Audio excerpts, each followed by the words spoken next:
Hey there, this is Mike Wolf. Thank you so much for tuning in to another episode of Entrepreneurs Making a Difference, where we connect people, entrepreneurs specifically from all over the world together so we can collaborate and do amazing things and hopefully change this planet for the better. And so, speaking of all over the world, today we have a guest all the way from Australia, and her name is Rach Wilson, and I'm glad to have her here. So, I'm going to read her bio. She started a online TV station called IntelligentSex, and as I mentioned, it's an online TV channel. It's got multiple shows. It's got a radio show, a magazine, which is available through iTunes, and she's got an online community. And her aim is to provide a high-quality, non-biased, uncensored content and resources for people across all communities, which is educational, informative, entertaining, engaging, and supportive of their personal exploration into all things sex, sexuality, gender, and relationship-oriented. They aim to be different by not sensationalizing content or showing bias as to create judgment against any particular topic, community group, or person. So they show and share real life, real stories, real people, so they can raise compassion on the planet for all, no matter what their sexual preferences, sexual orientation, gender, race, relationship style, or life beliefs are. So they're also creating and funding philanthropic projects based on what their community wants to build, do, and fund in the world.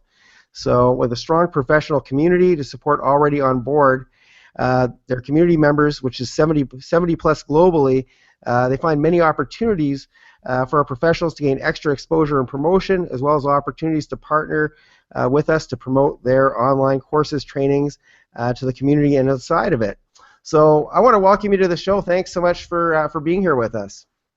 I should have given you a shorter bio. That was a long bio, I know, and and I'm trying to read it on my iPhone, which is very small, and my eyes are old. So welcome. Thank you very much for having me. It's a pleasure. So tell me, how did you get started in this? This is going to be an interesting interview because I've never interviewed somebody even remotely doing close to what you're doing. So what inspired you to go down this path and start this sexually oriented TV station? Well, it started with my own journey in my relationship was a traditional monogamous one for at least the first 5 years, and then we decided to open our relationship up and engaged in the lifestyle, also known as swinging. And our relationship has evolved from there, from a sort of swinging style of relationship to something a little bit more open, a little bit more emotionally connected with other people. There's no real term for it. Not quite polyamorous, but we sort of dip our toes in that bucket. My journey has been around getting over judgment or fear of judgment, and the reason why I created a pseudonym for my first book, which was the Essential Guide for Adventurous Couples Who Want to Explore Threesomes, Foursomes, and Moresomes, which is basically a beginner's guide to swinging or open relationships. And I created it with the pseudonym because I was afraid of what other people might say or do, particularly when it came to my husband and my children, or ways that they would be ridiculed or persecuted because of what I chose to do as a profession. And over time I've managed to get into magazines and on TV, and slowly but surely putting myself out there, but hesitantly, for that fear. And everything I've created since then, or everything I've done, has been around trying to dispel the misconceptions, to dispel the myths, so that other people can choose maybe this lifestyle because it's right for them, not because or not to try it because other people have said it's wrong, it's dirty, it's this, it's that. I wanted to be able to enjoy my lifestyle choice because it worked for me.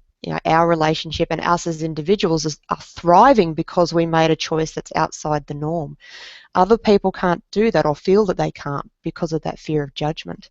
And that's been sort of the theme all the way along, is either me constricting or restricting what I do because of that fear of judgment, or seeing other people not being able to thrive in their lives because of that fear, whether it had to do with their relationship style, whether it had to do with their sexuality, sexual orientation. I've got a friend who's going through the transgender process, and she has had a real hard time with it because of that fear. And I just feel like if the world was less judgmental, then more people would be happier. They would be able to thrive themselves. They'd be able to make these choices and live and love happier lives because they can just be themselves, not having to worry about what other people think or what they're going to do as a result of learning something about them. And I've been lucky enough to have the opportunity, or at least I was prompted to, I think, by a person that came into my life at the end of last year about creating a TV show.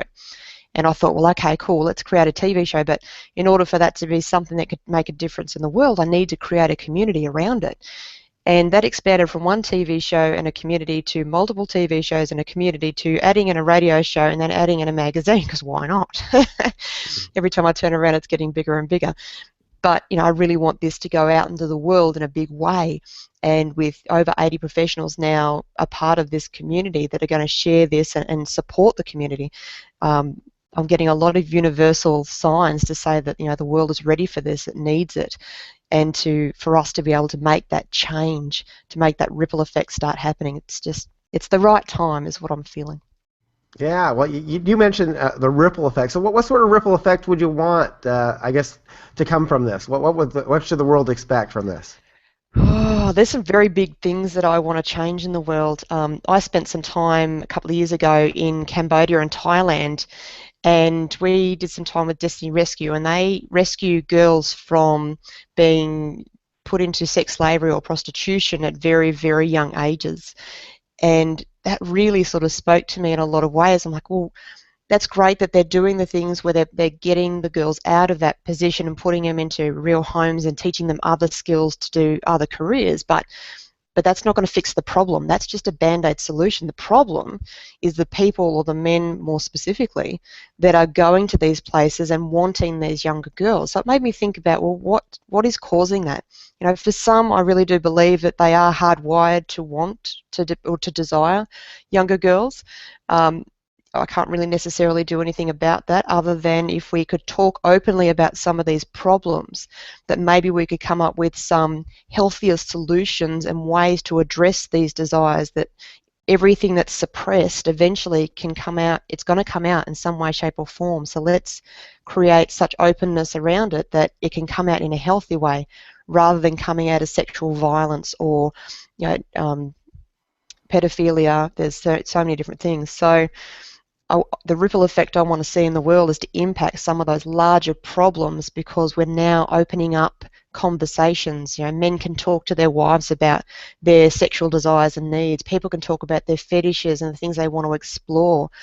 If they can do that openly, then they can find a way to fulfill those needs in a healthy way, and there can be something that brings people together rather than driving them apart. So other things I see being impacted are the rates of depression. A lot of people's depression is because they don't feel like they can be themselves for some reason. Suicide is another one, especially in the GLBTIQ community, where some of their differences are very different.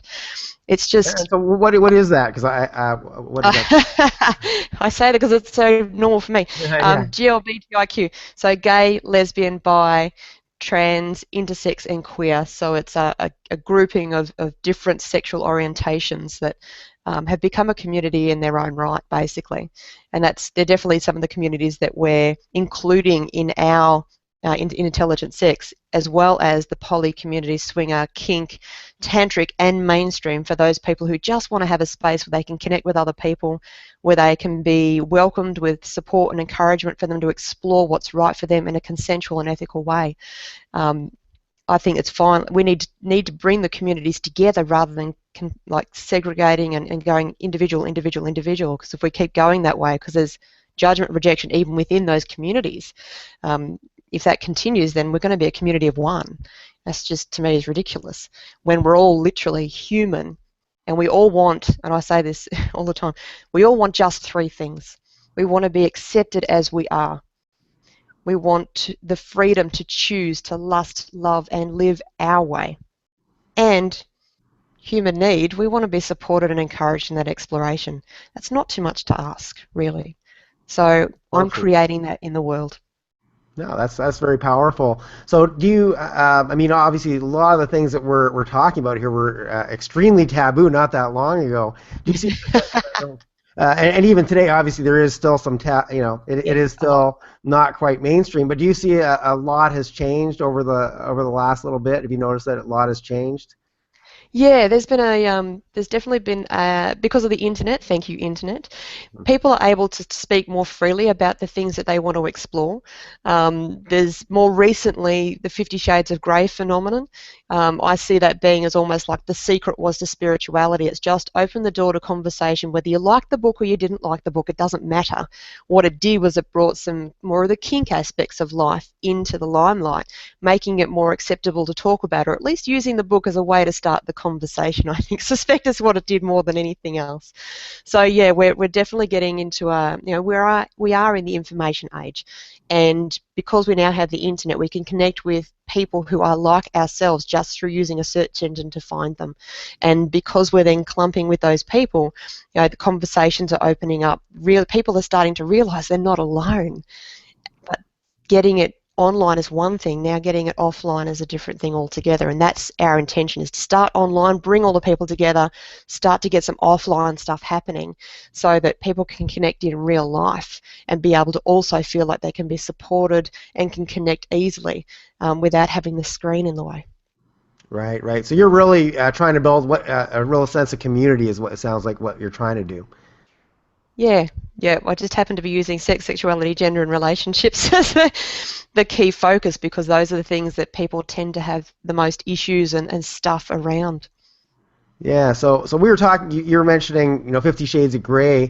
Do you have a favorite book? Was there a certain book that inspired you? I think most entrepreneurs, most of them that I know anyway, they all have one book that really kind of set them on a different path. And for me, it was Millionaire Messenger by Brendan Burchard.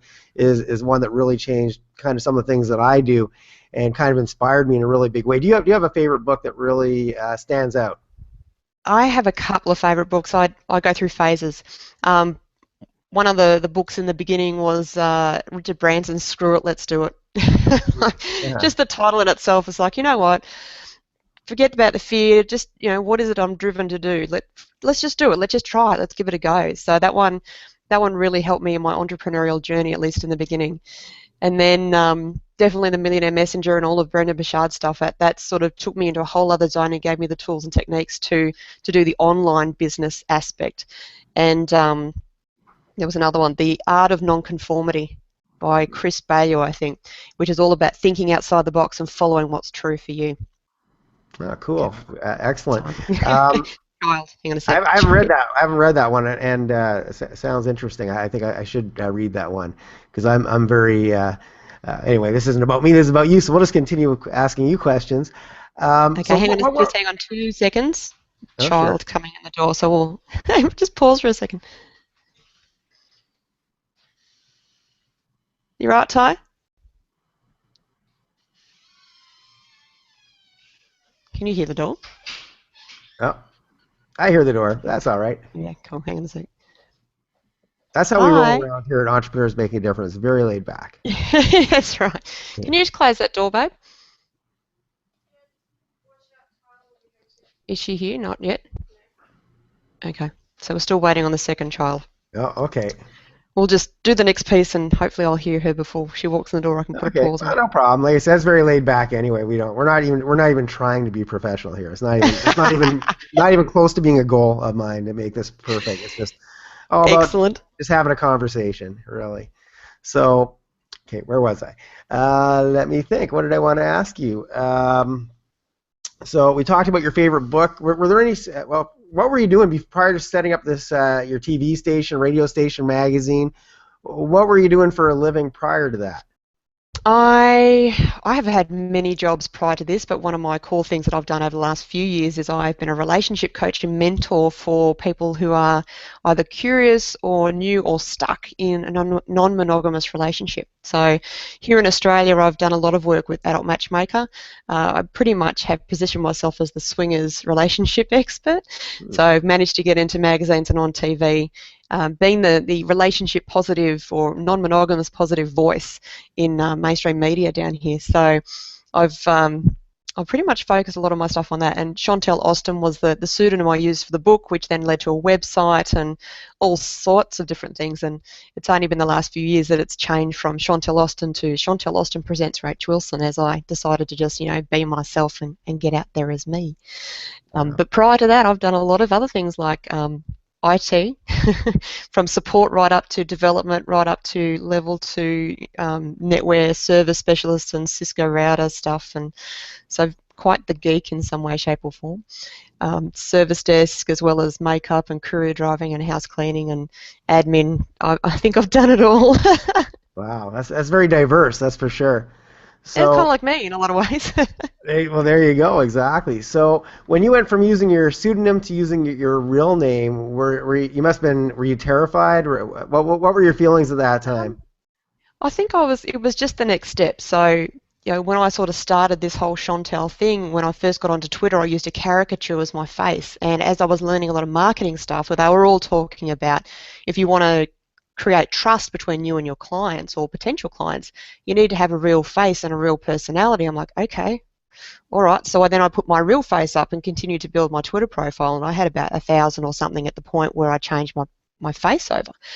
And it was kind of like standing on the edge of a 10-lane highway and putting my toes out there and going, no truck. Okay, so maybe I can step out a bit further. So it wasn't long before I got an opportunity to get on a radio station. So I was having my real voice, but as Chantel Austin. And they asked if they could video me for a piece that they were doing. And I'm like, okay. And then ended up on Today Tonight in the same week, which was really getting out there as me, my body and my face, but as Chantel Austin. And again, it was just like stepping out further onto this highway. And the next morning, there were no torches and pitchforks at my front door, so there was a feeling of security and confidence starting to build. And so yeah, when I eventually, a couple of years later, decided that it was really time to sort of integrate the two personalities and just be myself, it felt kind of like being naked in a lot of ways. I didn't have that safety net of that name that would protect me from I don't know what exactly. But yeah, so when I did, there was an element of fear and unsure, kind of a sense of being unsure. But at the same time, I instinctively knew it was something I needed to do in order for me to really be in integrity and authentic and walk my talk, so to speak. I needed to be me. I needed to be out there saying, you know what, I've been saying all along that this is just a lifestyle choice, and you should be happy with what your choice is and not be ashamed of that. Well, I needed to do that at the next level. Wow. So, was it kind of a relief though when you put yourself out there, you became your authentic self, and you put yourself out there, and then you found out, as you mentioned, there were no pitchforks at the door. That must have been a big load off your shoulders, I would imagine. Yeah, I mean, I think a lot of that was I was more worried about the ramifications that might land on my children and my husband being back in the normal world while I'm operating in this world, even though behind closed doors, as far as the world concerned, it was husband and I that were doing this together. But engaging in the lifestyle is one thing, but out there talking about it, being a coach, a professional entity around this kind of thing was another layer all in itself. So as the kids have grown up and I've gotten more comfortable with it, it's just gotten to the point where, you know what, if something comes up, I'll deal with it. If someone's going to be that judgmental, and I'm not sure what they would do to the kids, but, I would stick up for them and hope that the world isn't like I fear. And it turns out it's not like I fear. Well, that's good. That's good to hear. I mean, it's good to hear that it turned out well because, if I had to guess, I would have thought there might have been some strained relationships and if maybe a few people that would have, I don't know, I just would have been scared if that was me. So I'm glad it turned out well for you. Yeah, and that's a realistic fear. I mean, a lot of our friends and our close family knew about it anyway, so it wasn't any big surprise in that respect. But yeah, I mean, over the years, as I've gotten onto mainstream media, and certainly once I've gotten some of them where they have their own Facebook group and my stuff's aired, people have had some very harsh things to say. There's been times where I have allowed it to get to me, but at the same time, when I've finished my piece, I usually get, even though the public Facebook page might have all of the things that they think, which are just, I can't even repeat half of them, I would get private messages and emails from other people who didn't dare speak out loud, but would let me know that either they had a similar story, that they were curious about it, that their partners struggled with some of the things that I would talk about, but also people who thought, oh, maybe that's something that we can do for our relationship that would, solve some certain issues in our relationship. And so I became almost like the shining light for those people, and that's part of what intelligent sex, or part of the motivation to create intelligent sex, is because if someone else is not willing to get out there to speak about these things, other people, they just don't have the courage to stand up and say anything. So somebody's got to get out there first, and then collect all the voices that are willing to, even just a whisper to start with, until we get a collective that start to have a stronger voice than the mainstream media that propagates the sensationalized view of things. Or, I won't say all religions, but some religious people have a very strong voice. So the only way to change the societal voice as to what's acceptable is to become the louder voice. So that's the aim. Yeah, so true. I'm like I said, I'm so glad that it hasn't. I mean, you're getting. I think anybody who's doing anything a little bit different, you're always going to have some, critics for sure. But there's always a lot of people that are thinking the same thing you are. They just don't feel comfortable coming out and saying it. So good for you for taking the lead on that. Yeah, well, somebody had to. It may as well There be you me. go. But thankfully, there are lots and lots of professionals out there that are working in the space of sex and sexuality and gender and relationships, and they're doing a great job. They're, making headway. But I think in order to make a really massive impact in the world, to really change that societal voice and to create more acceptance and less judgment, we have to work together. So I'm really just creating the platform to bring those experts and people and those voices together in one space, and then to create a safe community for others to just come and be a part of. They don't even have to be a professional, but we need to encourage this and create a space where people can, I guess I see it like the green room. You go into when you're doing any kind of acting, you go into the green room to prepare, to get solid, to just get focused before you stand out in the world and go, you know what, this is who I am. And I see Intelligent Sex's community doing the exact same thing. People are going to come in, they're not quite sure of who they are, what they want to explore or what they like.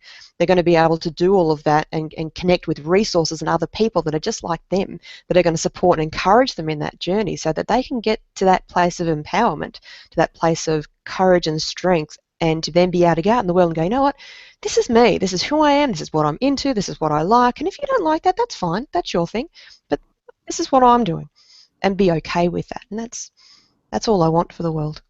I Yeah, want it for me that's as much as I that's a want it for great message. everybody else. Yeah, that's a great message. So how do you monetize what you do? Are you selling like advertising, or are you charging people to be, a monthly fee to be in the community? How does that all work? Yeah. Yeah, so the community space will be a paid space, and I'm doing that for a reason, because I don't want anybody just to be able to come in and just dump their stuff, their judgments, their thoughts, and then run out the door.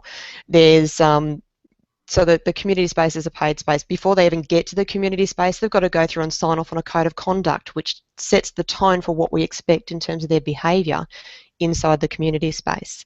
There will be opportunities for sponsorship and advertising through all of our media, as well as the professionals. We're going to do joint ventures with our professionals, so we encourage them to create online products and resources for our community and beyond, and use our marketing team to market it to our community and external to our community. So we're bringing more people into the community, as well as promoting our professionals, and we're splitting the income at the same time. So there's a few streams just in that, let alone a few other ideas I've got, but I'll keep that to myself for the time being.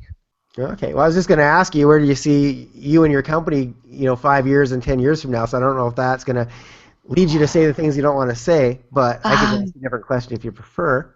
Yeah, you know what, I haven't even thought that far ahead. I see us doing philanthropic projects all around the world, so building homes for like Destiny Rescue, building more homes for them to be able to rescue girls from, creating just general sex education DVDs for parents to be able to talk to their children, for children to be able to get solid information that's age appropriate, to go into communities where STDs and AIDS are still a problem, to just give out condoms. There's so many different things that we can do from a philanthropic perspective. There will be education summits. I see us doing a sensuality summit that we'll be doing in multiple countries around the world, that starts to bring all of our professionals out, and workshops and offline meetup groups, and there's quite a lot.